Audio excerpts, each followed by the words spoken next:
You've got two huge games coming up against Portugal away and then the return fixture with Armenia.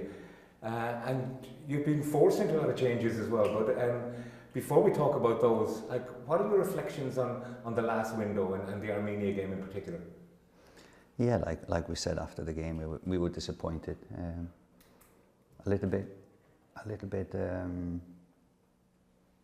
even surprised, because we thought the preparation and planning, and especially the second half, gave us hopes that we would have a good performance, but it was the opposite. So really disappointing result, but more for me, it was the performance that was disappointing. And is there anything that you would do differently in terms of the build-up and the preparation? I think that is what was probably most disappointing for us. Was we thought the build-up was good, the preparation was good, the travel was as good as it could have been. Obviously, it was a tough game against Hungary, and then a long travel day the next day, and then one just kind of short session to get players active again. So it was a tricky away match always, but I think the preparation was as good as we could have done it. The reasons it was probably a lot of small reasons here and there, tiredness. The pitch was not good. The heat was high, but mostly I think the pitch was something that was unusual for us. We lost possession. We couldn't string together 3-4 passes before we lost the ball. So advantage to Armenia. They played there 3 days earlier, trained there before that game, and we couldn't step on the pitch the day before. So it was probably that thing was unexpected, that we didn't take into account, and probably affected more. But like I said, we don't want to pull out excuses. It's not often that we have a game, especially a national team game, where we have 11 players playing below what they normally do. So that you can accept 1 or 2 or 3 players have a bad game, but this was unusual. Does this come back again to something you mentioned before, that the shirt seems to weigh heavy on them? We'll never know that. We never know that in the future. But obviously there was some bottleneck that we couldn't go through this game. We started the game pretty well. Got 2 really good goal scoring chances the first 20 minutes. One saved on the line, one saved by the keeper, should have been a penalty. And goals changes games, and didn't come. So probably that affected us as well. So you've called back the experience of Seamus Coleman and John Egan. Is their leadership qualities and their experience part of the reason that you did include them in the squad this time? No, first and foremost football, for football reasons, picking them. But obviously missing out Robbie Brady and now Mac Doherty as well. We're lacking senior players in the squad, experience in the squad, and of course it's good to have leaders like them coming back to the situation we are in at the moment. If he plays, will Seamus wear the armband? I've talked to Seamus about this. If he comes back, he's not pressing to be the captain. So no, Nathan has done a good job. So yeah, I expect him to be the captain throughout this tournament. Talk about your midfield. It's good that you can welcome back Will Smallbone and Jason Malumbi back as well. But that seems to have been a problem for Ireland, a continual problem for Ireland. I know at one stage for the game against England, you used a kind of a hybrid system where Nathan kind of stepped in. Is that something you've considered again? Yeah, that's something that we have done with some success before, and is always a good option to have. Yeah, and it's like you said, it's good to have Will back.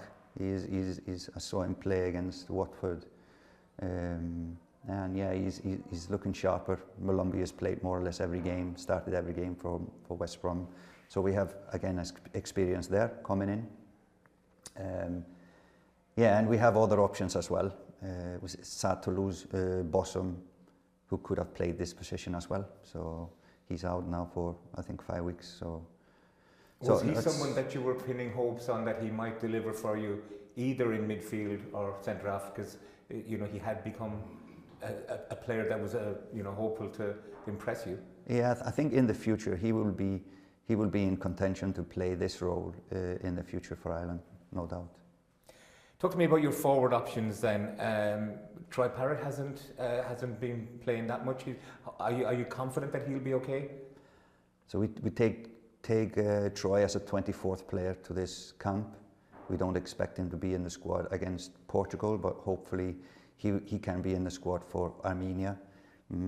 Talk to him, talk to his coach, and they're happy with him coming. He has started training with the team, and if everything goes well, he might play over the weekend. And he's just a different kind of striker for us. Obviously, we and the team was really happy with how he was progressing until just before the last camp, when he got injured. But hopefully, we can help the team and help him get fitter and fitter, and hopefully we can use him, especially against Armenia. I think he will be important to have him. So 24 will travel. That's the plan. 24 will travel. Yeah, we will assess Troy when he comes in and see where he is at, because obviously we haven't seen him play for a long time. Festio Basele is back, and do you see him as one of your striking options? Yeah, I see him more forward than as a fullback.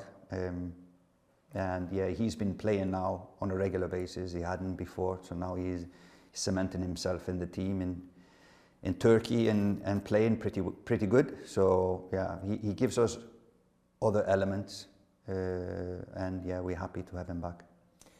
You're looking at this double header. I mean, most people would expect Portugal to win the group. Going away to Lisbon is going to be difficult anyway. Is the Armenia game more the one that you're targeting, at the very least for revenge for what happened the last day?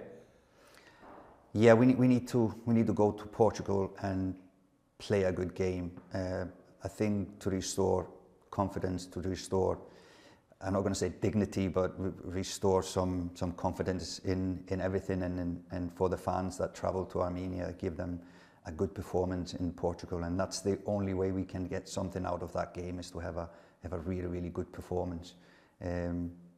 Yeah, but if we look at this camp, even 3 points from this camp will keep us alive in November, and then it could be down to goal difference. So that's again something that we need to be aware of when we go to Portugal.